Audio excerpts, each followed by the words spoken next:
Have you ever started talking and halfway through your sentence, you forget what you were trying to say?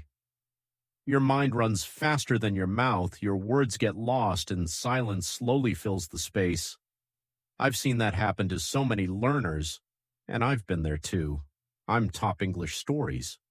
And after years of helping people find their voice, I've learned something simple.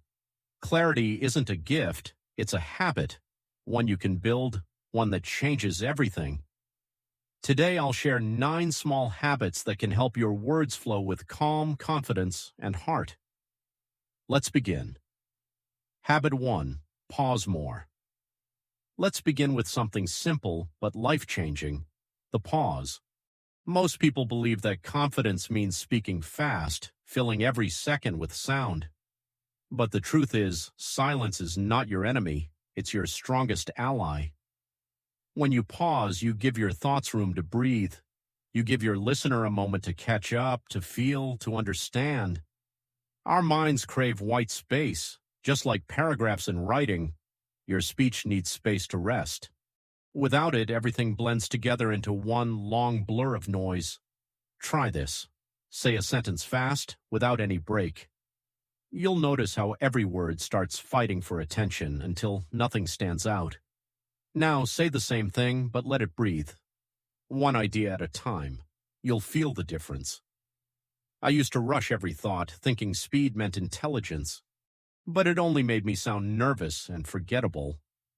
When I learned to pause, my words started landing. People didn't just hear me, they felt me. And here's the irony. Those who pause more are seen as more confident, not less. Because the pause is where meaning lives. It's where truth echoes. It's where connection happens. So next time you speak, don't race to the end. Let your silence do the talking. Let your words breathe. Now, when you combine this with the next habit, you'll see how powerful your voice can truly become. Habit 2, slow down to highlight. You've learned to pause. Now let's add the next layer, the rhythm. Because when everything moves at one speed, nothing stands out. And when you rush your words, you rush their meaning too. Most of us grow up believing that fast means smart. We think the quicker we speak, the more people will respect us. But what really happens is the opposite. When every word runs together, the message loses its shape. It's like trying to read a book where someone highlighted the entire page. You can't see what matters anymore. So here's the truth. Speed doesn't show confidence. Control does. When you slow down at the right moment, you create contrast. And contrast draws attention. It tells your listener, this part matters. Try this small shift. Instead of saying everything at one pace, let your tone rise and fall. Let a few words hang in the air like notes in a song. Because communication isn't only about language, it's about music. I learned this the hard way. Growing up, I spoke fast, too fast. Every time I felt nervous, my voice would sprint ahead of my thoughts. People nodded, but no one truly listened. And it wasn't because I had nothing to say, it was because I said it too quickly for anyone to feel it. When I began slowing down, something changed. My words stopped chasing people. They started meeting them. So don't rush to prove you're fluent. Slow down to show you're present. Let each sentence land like footsteps on solid ground. Because when you speak with rhythm, not speed, your message stops being noise and becomes meaning. And when you pair this rhythm with what's coming next, your delivery becomes unforgettable. Let's move on to habit 3. Habit 3, use declarative statements. You've learned to pause. You've learned to slow down. Now it's time to speak with clarity and certainty. Because no matter how calm your voice sounds, if your sentences wander, your message will too. Many people don't struggle with vocabulary, they struggle with direction. Their thoughts run in circles and their words follow right behind. You've heard it before. I was thinking maybe, we could possibly... By the end of the sentence, even they forget what they were trying to say. It's not that they're unsure, it's that their words sound unsure. So here's the shift. Use declarative statements. Short, clear, direct.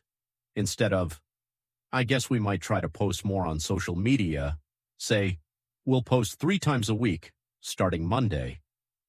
Feel the difference? One sounds like hesitation, the other sounds like leadership. Clarity doesn't come from knowing everything. It comes from choosing one thing and saying it like you mean it. When you speak this way, you give your listeners confidence. They don't need to decode your message.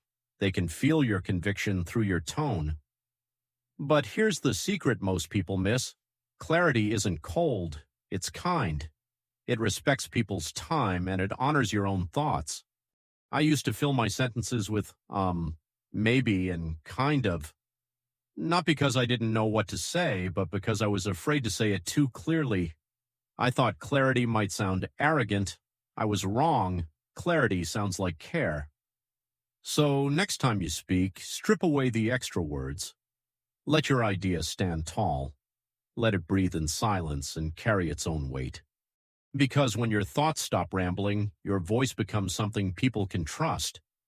And when trust enters the room, communication begins. Now let's move into the next chapter, your voice itself. Habit 4, warm up your voice. We've talked about delivery, how to pause, how to slow down, how to speak with clarity. But what if your voice itself feels tired, weak, or shaky?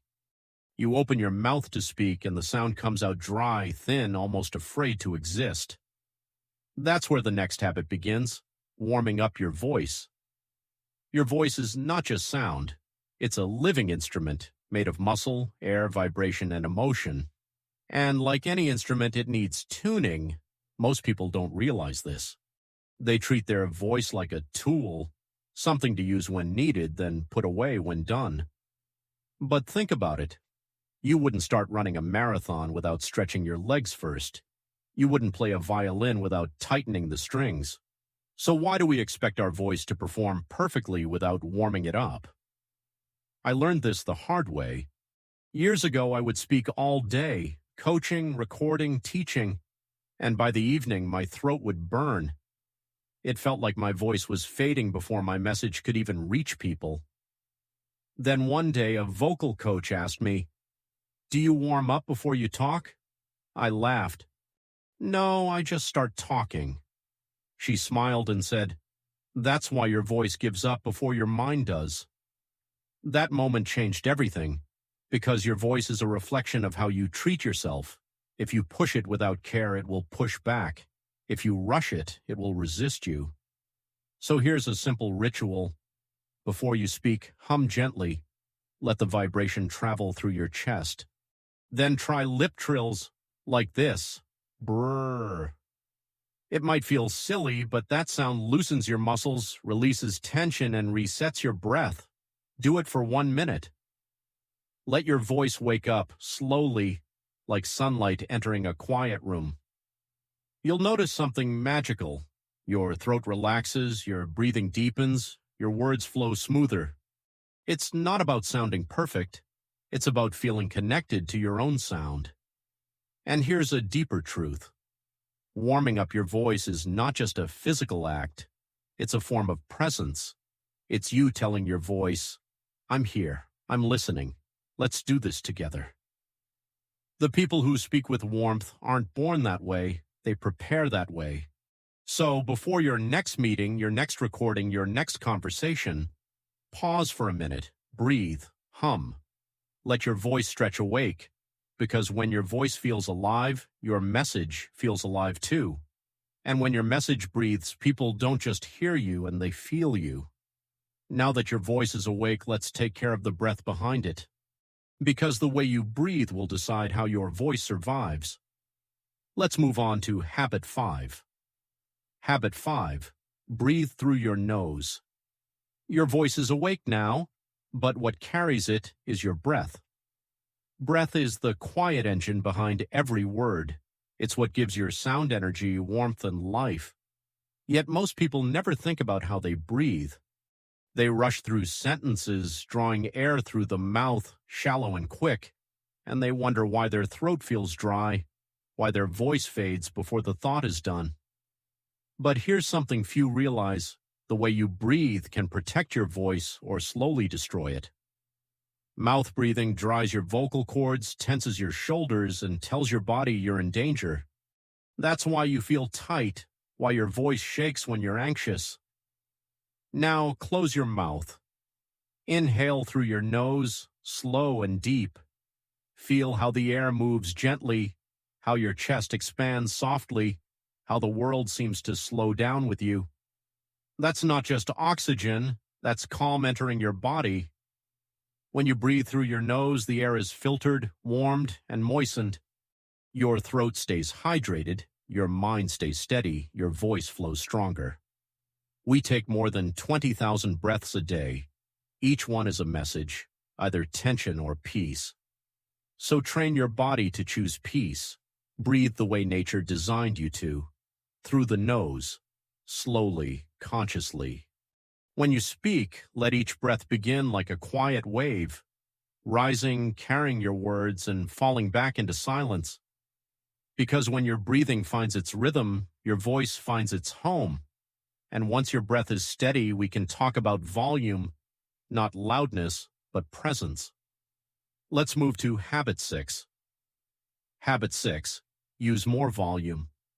When you speak, your breath is steady now, your voice is warm.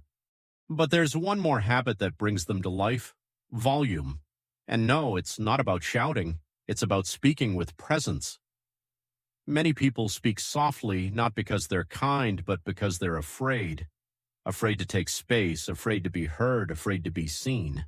But your voice was never meant to hide. It was meant to fill a room, to travel, to touch. When you speak with healthy volume, you're not forcing sound, you're releasing energy. Your words carry warmth, your breath carries courage, and your sound tells the world, I believe in what I'm saying. Try this next time you talk. Instead of pulling your voice inward, send it forward. Not louder, but further. Imagine it landing gently on the heart of the person in front of you. Because volume isn't dominance, it's connection. It tells others you care enough to let your words be heard. A small voice makes small impact, but a grounded, resonant voice, it moves people. So don't shrink your sound, let it breathe, let it travel, let it carry your truth. Because when your voice expands, your presence expands with it. Now your delivery is clear, your tone is alive, your breath is calm. It's time to go deeper into the mind behind the words. Let's enter Group 3, Cognitive Habits. Habit 7, Finish 1. Thought at a time. Your voice can carry emotion, your breath can bring calm, but without a clear mind, your message will still drift. This next habit isn't about how you sound, it's about how you think. Have you ever started explaining something and halfway through your own sentence you lost the thread? You switch topics mid-air, your words trip over each other, and you watch your listener's eyes fade away. That's not a lack of knowledge, that's a lack of completion. Because when your thoughts overlap, your words collide. And what reaches others is noise, not meaning. Master communicators do one simple thing: they finish a thought before they start another. It sounds small, but it changes everything. Imagine this. You're in a meeting and someone jumps from one idea to another. You feel lost. Now imagine someone else who speaks slowly, completes one idea, then pauses before the next. That rhythm builds trust. It tells your brain, this person knows where they're going. Finishing one thought is an act of respect for your listener and for yourself. It keeps your ideas organized and your voice grounded. Here's a simple practice. Before you speak, pause for a breath. Ask yourself, what's the one point I want to make right now? Say it, then stop. Let silence hold the space before your next sentence. That pause isn't emptiness, it's clarity taking form.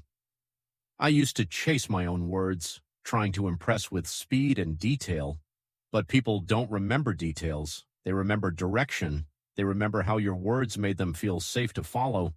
So speak one idea at a time, complete it, close it with conviction. Because scattered words create distance, finished thoughts create connection. When you finish one thought at a time, you invite your listener to walk with you step by step in understanding. And once you've learned that rhythm of thought, you're ready for the next habit, how to shape those thoughts into clear, persuasive frameworks. Let's move on to Habit 8. Habit 8. Use frameworks. Context, core, connect. Clarity doesn't come from saying more, it comes from saying things in the right order. Because even if your ideas are brilliant, they'll fade if they have no structure to hold them. Think of your thoughts as stars scattered across the sky. A framework is what connects them into a constellation, something people can see. I used to throw words like paint on a wall, hoping something would stick. I'd start with one idea, jump to another, circle back again until even I forgot what I was trying to explain. People nodded politely, but I could see their minds drifting away. Then I learned a simple framework. 3 steps that changed everything. Context, core, connect. It's not complicated, it's human. First, context. Set the scene. Tell people why this matters before you tell them what it is. When your listener knows the why, their mind opens to receive the what. It's like lighting a candle before you enter a dark room.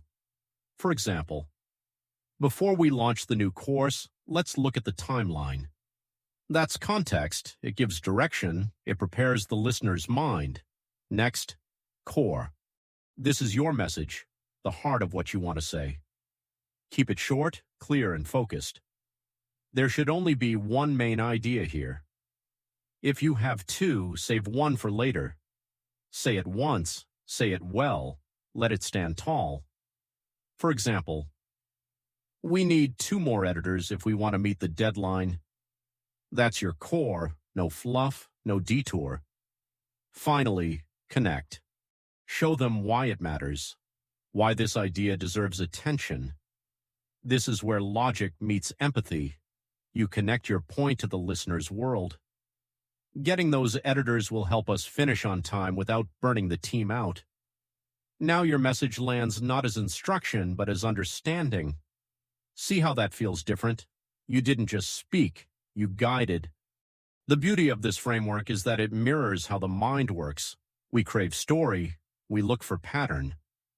When you use context, core, connect, you give your audience both. It also gives you something precious, calm. Because when your ideas are ordered, your voice becomes grounded. You stop reaching for words, you start leading with them. And the best part? You can use this in any moment, in a meeting, a presentation, or a casual talk with a friend. Once you practice it, you'll start hearing it everywhere, in speeches, podcasts, even songs. The best communicators in the world don't just speak beautifully, they think in frameworks. So next time you speak, don't rush to sound smart. Build a bridge instead, from why to what to how it matters. Because when your message has a path, your listener has a destination. And once you master that path, you're ready for the final habit, one that turns understanding into emotion and logic into memory. Let's move on to Habit 9. Habit 9. Use analogies. When logic isn't enough, pictures can finish the job. That's the power of analogies.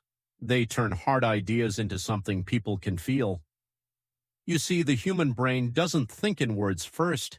It thinks in images, memories, moments. So when you connect your message to something familiar, it suddenly makes sense. I remember watching my mother once try to explain compound interest to my father. She spoke like a textbook. Exponential growth, accumulated value, compounded rate. My father blinked, nodded slowly, and said, "So, money grows?" We laughed. She tried again. Same words, slower this time. Still nothing. Because saying it slower doesn't make it clearer. It just makes the confusion last longer. Then one day she changed her approach. She said, "Imagine a snowball rolling downhill. At first it's small, but the more it rolls, the more snow it gathers. That's how your savings grow, little by little until it becomes unstoppable." And suddenly we both understood. In a single image, the lesson lived. That's the magic of analogies. They bridge the unknown to the known. They make knowledge visible. When you use an analogy, you're not simplifying truth. You're amplifying understanding. Think of your ideas as light. Words alone scatter it. An analogy focuses it, like a lens, so it burns bright in someone's mind. You don't need to be poetic. You just need to be human.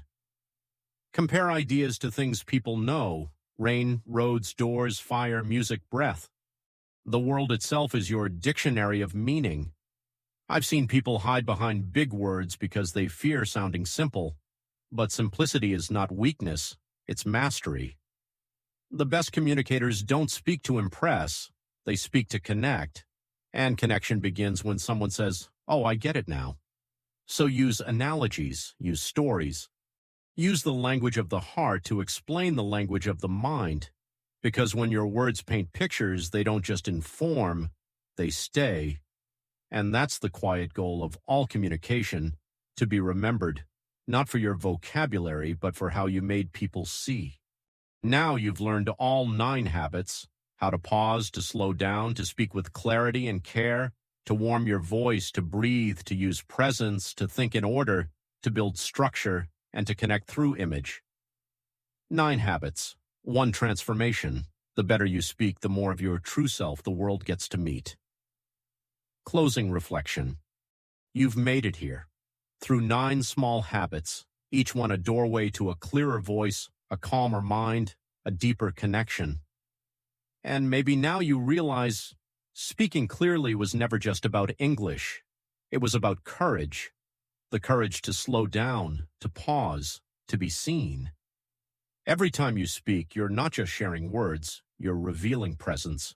You're saying to the world, "I'm here. I have something that matters." So practice these habits gently, not to sound perfect, but to sound true. Because the goal isn't flawless grammar or perfect pronunciation, it's honesty. It's the sound of you meeting the world without fear. There will be days your voice trembles, your thoughts blur, your breath feels short. That's okay. Return to the pause. Return to the breath. Return to the rhythm that brought you here. And each time you do, you'll notice something beautiful. You no longer speak to impress, you speak to connect. Because when your voice grows clear, your heart grows open. And when your heart opens, people start to listen. So keep practicing, keep breathing, keep speaking. Your voice is waiting to change someone's world, starting with yours.